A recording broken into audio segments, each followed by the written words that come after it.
Stevie Chan, welcome to Bynes Motorsport TV. Hello, how are you? Great. That's good. So, just a couple of questions we're going to ask. How did you get involved with motorsport? I started go-karting when I was 8, Yep. and then started driving cars at 12 and racing XLs at 15. Yes. And started in the Aussie cars this year. This year? Right. And how have you been going so far with the Aussie cars? Pretty good. We're running third in the title so far. Yeah. Hoping to secure that this weekend. Yeah. Oh, excellent. So, what we're actually doing, we're doing a bit of a documentary on my motorsport career, and we want a bit more behind the scenes instead of what you normally see with other normal channels. So, one of the things, how do you prepare for a race? I try and hydrate heaps during the week. I do some sim work, I look over data, and just try and rest up during the week, not take too much on to get ready for the weekend. Righto, yeah, no worries. So, and do you get nervous? Do you have a ritual or anything you do before you hop into a race car? Like, not really. I try to get in the car a bit early though, to kind of chill out, get the belts really tight, and I do like to sit in the car for a little bit before the races, kind of get ready and everything. okay, no worries. Now, a lot of people probably don't know or do know you had a massive rollover 12 months, or nearly 18 months ago.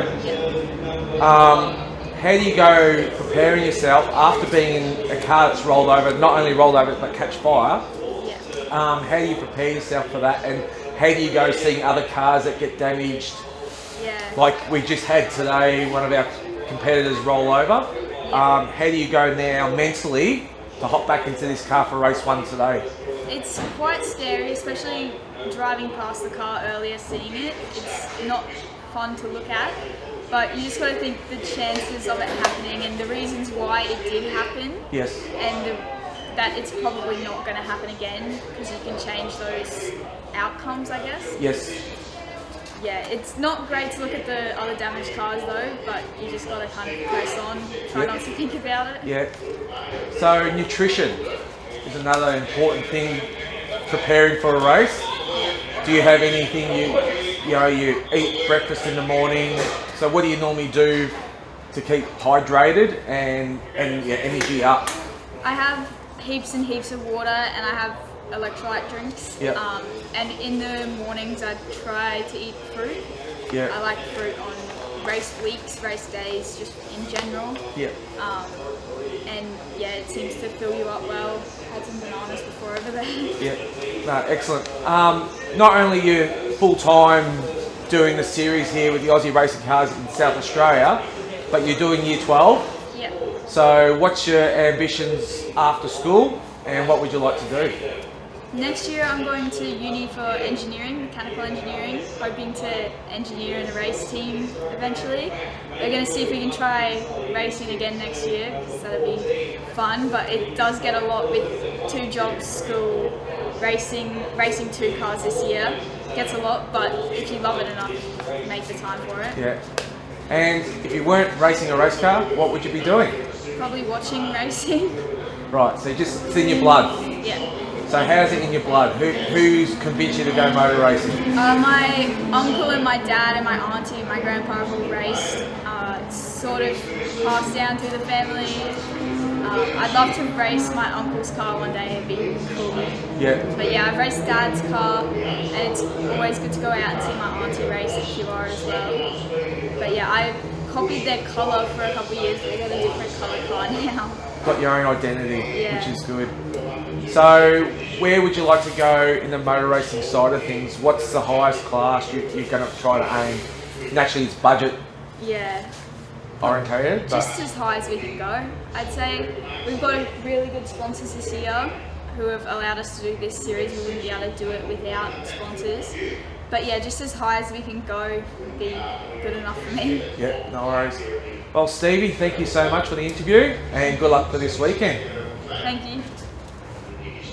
Really loved it. Started passing teenagers and all sorts of stuff. So we got out and she said, that's the best thing I've ever done in my life. So when we got home, she couldn't stop talking about it. So I took her to the local kart track, the racing track, not the bike track.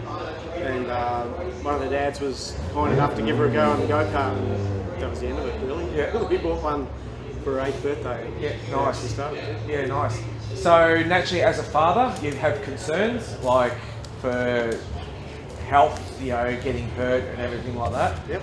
As we just spoke about with another interview with Stevie, she had a big rollover nearly 18 months ago. Yep.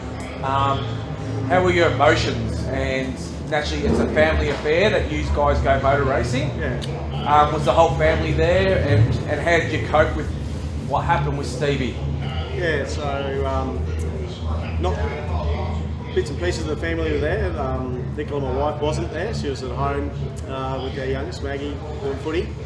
And so it was myself, but my brother and his wife were there right in front of where it happened. I was on the pit wall at Queensland Raceway, seen the car go on the gravel trap, roll several times, hit another car, land upside down and catch fire. So it was a pretty significant crash. I was on the radio trying to contact her, no answer. Seen the car catch flames, so I didn't know if she was in or out. So yeah, quite emotional. Yeah, sort of almost collapsed, I guess. Yeah. Then I'll get a call through that she's okay, she's in. So that was good. Yeah. Ambulance to the hospital. We didn't know what was wrong at that point, but all she wanted to do was go back to the racetrack. So ended up with broken pelvis in 4 places, but the whole time during recovery, all she talked about was going racing again. So we did things a little bit different after that. Obviously the car was gone, but just looked into different categories and options, and here we are. Yeah. At the bench. And the motorsport family in general, they were pretty good. They all come up to support you and everything like that. So. Absolutely. Steve was getting messages that night in the hospital from all sorts of people, you know, the supercar teams and people from not even all over Australia, but even throughout the world. Yeah. Sort of thing. So yeah, very supportive and Yeah. Now, I met you 2 years ago. You guys did a race at Winton with the Aussie cars. Yep. And the Pro, then unfortunately you had the accident. And this year, we've been looking after the car for you guys. You must be proud the way she's progressing with this Aussie car from the start of the year to where she is now with the confidence within herself. She's really ready to go and take that next step, isn't she? Absolutely, yeah. Like, it's been great working with you guys this year.